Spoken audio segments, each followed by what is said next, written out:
Okay, what is going on, guys? Your boy Trent is back with our video, and today we have a very special guest on the channel, Mr. Fraser Masin. Is that pronounced it right? Yeah, Fraser Masin. Masin. Okay, I'm trying. I'm sorry, but That's all good, mate. you, It's uh, all good. you, new Ole Miss player, new punter on this year's team. So, Fraser, welcome in. I really do appreciate you doing this. I appreciate you having me. Good to be here. Okay, so first, you just kind of tell everybody about yourself, tell where you're from, how do you start playing football, just kind of share just what you want to share with the people. Well, it's an interesting story. Probably quite different from all the other players on the team because I'm from Australia Yeah. and I only arrived in Oxford late January, and it's actually my first time being in the US in general. So I born and raised in Brisbane, which is the capital city of Queensland. It's on the east coast of Australia, and Okay. I've been a football fan for a while. You know, NFL is pretty popular over there, so Yeah. um, followed the Ravens, and interesting enough, Ravens fan because I watched The Blind Side when I was younger, Oh, that's yeah. Michael and Orr. That's yeah, quite that introduced me to American football, and so it's kind of full circle moment now being here at Ole Miss. So Ravens fan, played Australian football, AFL, what we call footy, which is if you're ever interested, Google it because it's a great sport. And I'll then look it up. towards the end of 2020, found this program called Pro Kick Australia, and pretty much they teach Australian kids because Australian football is played by pretty much we just punt the ball everywhere. You punt it to each Okay. other, punt it far, punt it between the uprights. And so they teach Australian kids who are naturally gifted at kicking the ball, punting it. They teach them how to punt the American ball, and then they put you in touch with schools in the US. And at that point, I got into college football about a year or two around that Joe Burrow LSU season. Okay. Yeah. Yeah. That's when I first learned about college 2016. football, and I was like, "Wow, this stuff is crazy!" Like these kids are just in college, and they Yeah. 100,000 people, you know, and so I followed that a bit. Obviously, knew about Ole Miss through the blind side, and I found this program. And so I was like, oh well, I can kick a footy pretty well. Let's see if I can kick an American ball. And so a few months training there, sent some film over, and the special teams coach here at the time called me up while I was at work in Australia. I got this American phone number. I was confused as ever, and yeah, just quick conversation. Said, you want to come play football here at University of Mississippi? I was like, bloody oath, sounds wonderful. So here we are today. Wow. That's pretty cool. So when was the first time you ever kicked a American football? I think it was towards the end of 2020. Yeah. American That's football's, crazy. yeah, quite rare in Australia. So I went down to my local sports store. It was like a $15 synthetic ball, nothing crazy. Yeah. First two kicks weren't that pretty, but I just got hooked. I loved it. I loved the idea of, punters look down upon, and the fact that you can really change a whole game if you got a good punter. And I just got this dream, and it just stuck with me. And so yeah, Okay. So how far is how you pronounce it again? Brisbane, Brisbane. Brisbane, yeah. Brisbane. Okay. How far is that from Oxford? I know it in kilometers. It's 14,000 kilometers. Now miles, I'm still getting the hang of miles. I have no idea how many miles that is. I think about 8,000 miles maybe. But Ooh, it's a hop, skip, and a jump away. I'm assuming you flew over here. Yeah, so I flew from Brisbane to Sydney, and then I flew Sydney to Dallas, and that was 16 hours on a plane. Wow, And then Dallas, hour and a half over to Memphis, and yeah, here I am. wow, that's crazy. So okay, so I also saw you did play basketball. You played some volleyball. Was there any other sports you played as well too? Yeah, so back home, pretty much growing up, like you do here, you play every sport under Yeah. the sun when you're coming up through high school and stuff. Played a bit of cricket, a bit of soccer, but those were the big three: Australian footy, volleyball, and basketball, and they were the three loves of mine that I really stuck to right to the end of high school. Even now, coming over here any chance I get to shoot around a basketball, more than happy to. I got you. I got you. Okay, so I got to ask you. So why was Ole Miss a choice? Well, the way the see, that's where it's different again, because you have high school boys over here. They're ranked, 4-star, 5-star, and they get offers from 30 plus schools. Yeah. The way Pro Kick Australia was set up, you sort of it's quite rare to get more than one school. You're just trying to get to the States. You're not really worried about which school, and so once you get an offer from one school, you're taking it. And then when I found out that was Ole Miss, I'm just like, that's even better. So to play here at this campus, because that's the second I got the call, I'm straight on Google. Where is Ole Miss? Where is Oxford? Pictures of Oxford, and you just get all these positive comments. So you knew basically nothing about Ole Miss. I knew Oxford or really nothing. So it's just wow. It was the most embarrassing thing was coming over, and you guys say hardy tardy, but the way it's spelled, an Australian would say hotty toddy, which doesn't sound at all. And so I'm over here. I'm like, oh, what's this hotty toddy? And all these country people telling me that it's not how you say it. So I did a lot of research on Oxford before I came. Okay, I got you. So I got to ask you some more questions about this kicking camp, or what have you called again? Now, I've just kind of noticed, I know other fans kind of noticed this too, but there have been a bunch of punters from Australia in college football in recent years. So what's the secret? What is it with Australian punters and kickers?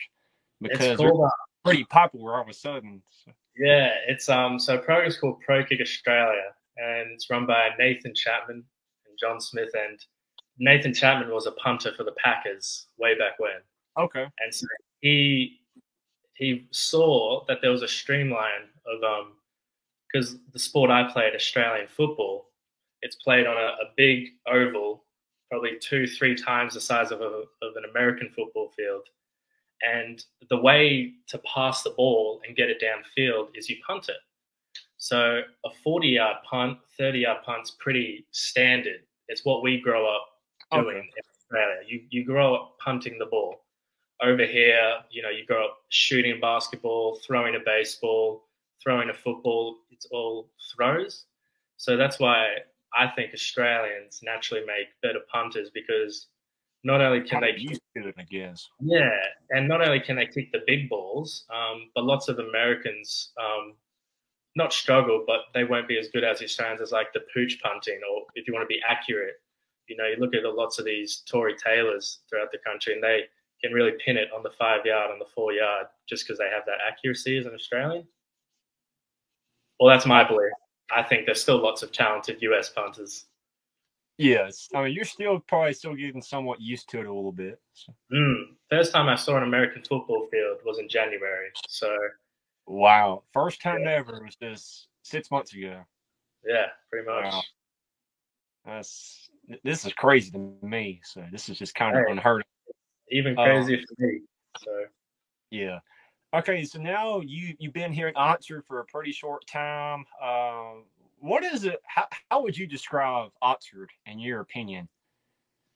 Oxford itself is quite amazing. The campus, the Ole Miss campus, is beautiful, and I think it's known for being beautiful, isn't it? It's one of the better campuses. Yeah, it's pretty beautiful for the people who've never been there before. But Oxford, just getting to know. I come from a big city with like 2.5 million people, so to sort of really shrink that into a small, I think it's a small town, and lots of people tell me it's not a small town. But just everything, the square, Jackson Avenue, all the history behind it. But one thing I found that was really special was how the whole town gets around the school. Which I think is amazing. Everyone, Ole Miss went on their recent baseball run and won the World Series, and everybody's around it. Everybody's into it, And I just think that's wonderful as a community. Yeah. Hey, hopefully the same thing will happen for the football team this year. Well, that's what everyone keeps telling me. game day at the Grove, game day in general, is just the whole place is buzzing. So I'm really excited to experience that. You have no idea what's coming. You're going to love it. So. Okay, so next question I have for you is, what is it like playing for Coach Kiffin? It's great, you know. Obviously, I haven't had the privilege of spending much time with him, but just working for someone with his background and him trusting me. I know he's not a big special teams guy, but to have that trust for when he does call upon us, that he believes in us. And I've had a couple chats with him, and he's a good bloke, you know. So yeah, just overall happy to be coached by him. Okay, yeah, good answer. Okay, so next question I have for you is, who is some players that have just kind of really stood out to you so far on the team? Offense players, defensive players. There's somebody who was pretty good and thinks going to have a good season for Ole Miss this year. Well, see, there's a bunch, to be honest, because that locker room is full of athletes, and especially I've never been around this many athletic, strong, fast. It's intimidating, but some standouts like Seth Johnson, D lineman. Okay, yeah. Avius Robinson. I think we got a great D line. And then even the opposite, I think O line with Broker and our transfer Brooks and Jerry James. I think they're all. I could go on for days. You got Zach Evans. He's a beast. Michael Trigg. He's a grown man out there. I think, and especially lots of those guys who came in January, the transfers. I think it's exciting, and those are the only ones that come to my head. But it's a very deep, talented locker room. Okay, yes, that's a good answer. Okay, so the question I have for you is now one of the biggest questions that what most Ole Miss fans want to know is the QB battle, and even for you, you don't know who the starters are going to be yet between Dart and Altmaier. But what is it like seeing those two guys just compete every day? It's great. They're both really good blokes. They're both really nice, and I think what makes them good is that they put the team in front of themselves every single time. And I don't think deep down they just want to win, not just the job, but I think they just want the whole team to be successful. And you can see that through the way they go about their business. Really selfless, always saying g'day, always saying hi, always checking up on you. And so now it's really promising that whoever wins, I think we're going to have a great QB and a great leader. Okay, yeah, good answer. Okay, so do you want to play a little quick game with you right quick? Just kind of ask a couple non-football questions. So the first one I have is, what teammate, if you had a daughter, what teammate would you not trust dating your daughter? Well, any of them. But nah, if I had to pick one, he's an O-lineman, Jack Greer. I would not want that man near my daughter. Simple. He's just you just don't trust him, or? Nah, he's just a menace. Just a mess? Just a menace. I think he'll know what I mean. But nah, he's still a good bloke, but just someone else. He can have someone else. Okay, I got you. Okay, so now who is the funniest player in your opinion? There would have to be two guys. I'd have to say CJ Terrell and Austin Keys. They are some funny blokes. They're a couple lockers down from me, and just always watching them go about their business. They always give me a laugh and crack me up. Okay, that's a good answer.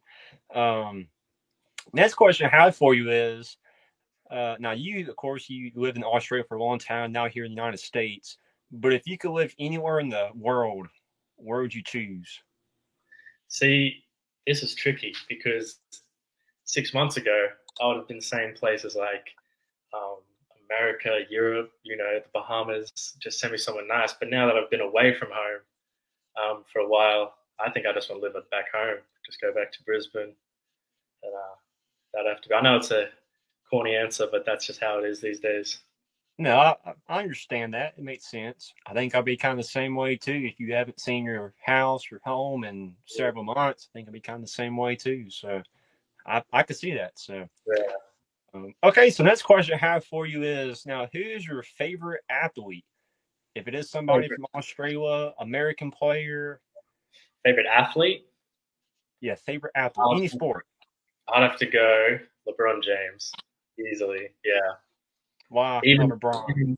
even back home, I don't know, just something about him. What, He's the just the way he GOAT. played, Yeah, dominate. yeah, I'm a LeBron. See, I was a Lakers fan, and so when he came to the Lakers, I was just happy as. So, but no, I think LeBron's definitely one that I've always looked up to. He's pretty good. Okay. Okay. I say that's a good answer. So, hey, I think that's all the questions I have for you. So, hey, really appreciate you doing this, man, and best of luck on the season. All good. I appreciate it.